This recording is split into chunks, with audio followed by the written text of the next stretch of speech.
The argument that drug decriminalization will solve the budget crisis, reduce prison overcrowding, and cripple drug cartels is simply not supported by evidence. In fact, the benefits of keeping marijuana and other illicit drugs illegal clearly outweigh the negative and predictable consequences of legitimizing these substances. Our position is simple and evidence-based. Decriminalization of illicit drugs would increase their use along with their associated health and social costs. Unless advocates of decriminalization can establish that more drug use is a net good for society, the argument is self-refuting.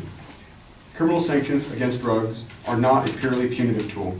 Penalties, or even the threat of penalties, frequently spur individuals struggling with addiction or substance abuse to get the treatment they might never seek or receive on their own. In fact, more than 1/3 of all treatment referrals in the United States are currently from the criminal justice system. The enthusiasm of advocates for decriminalized and regulated drugs should be tempered by our experience with prescription drugs like Oxycontin and other opioids. These are legal, highly regulated drugs dispensed under supervision, yet unintentional U.S. drug overdose death rates have increased roughly fivefold between 1990 and 2006, due primarily to deaths attributed to narcotic pain relievers which are distributed by doctors. According to popularscience.com, lifetime drug use in Portugal has gone up since they decriminalized. This seems to defeat the purpose of decriminalizing drugs, as our counterparts argue that the main reason for decriminalization would be to make treatment more efficient. The country with a decriminalized spotlight on it is Portugal, yet lifetime drug use is at an all-time high. Clearly, the decriminalization of drugs has not had the life-altering effect that they hoped it would. In continuation, simply put, decriminalization of drugs has many seemingly obvious cons. Individuals with a biological predisposition towards addiction may be more likely to experiment with drugs if they do not fear legal prosecution, which we have now. The existing treatment resources are not nearly large enough to handle the influx of millions of new addicts from the legal system.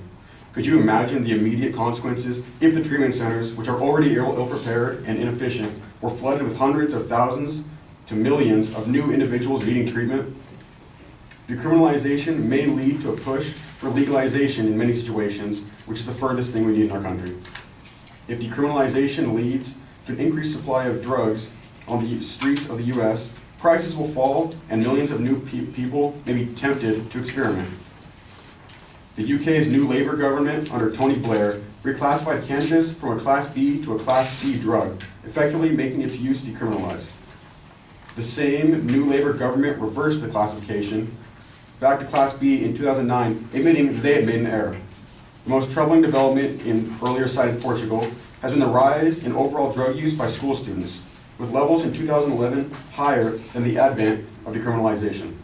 6% of students in Portugal's third cycle of basic education, typically aged 13 to 15 years old, had used illicit drugs in the previous month in 2001.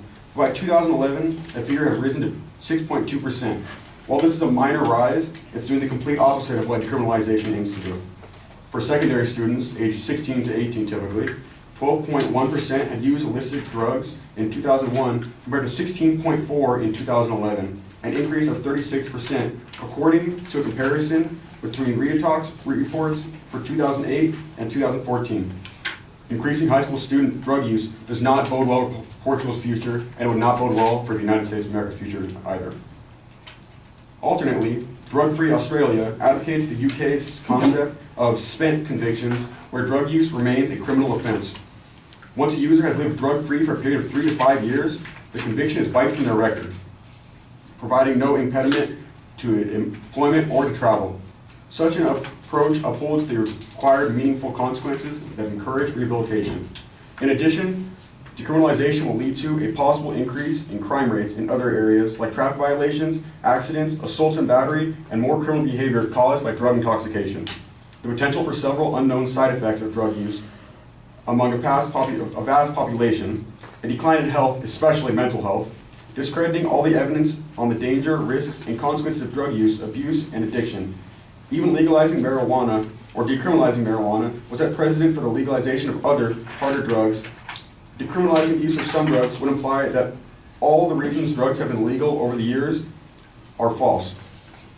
Individuals would underestimate the harm of drug use and addiction as a disease. Less people would seek help for substance abuse or addiction.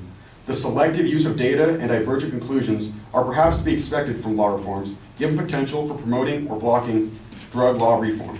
Many diverse points and statistics can be looked into which promote the decriminalization of drugs in the United States. However, these in no way outweigh the absolute facts that lie below the surface. This represents a challenge to researchers, advocates, and policymakers to ensure that evidence-informed accounts can be more than mere ammunition for the policy battlefield. There are numerous problems associated with drug rehab centers, from the industry being lightly regulated, not having adequately trained staff from which to choose from. Many of these centers expose their patients to risks which can lead to further substance abuse. There is no way we can decriminalize drugs with the state of rehabilitation centers and treatment options being as inefficient as they currently are.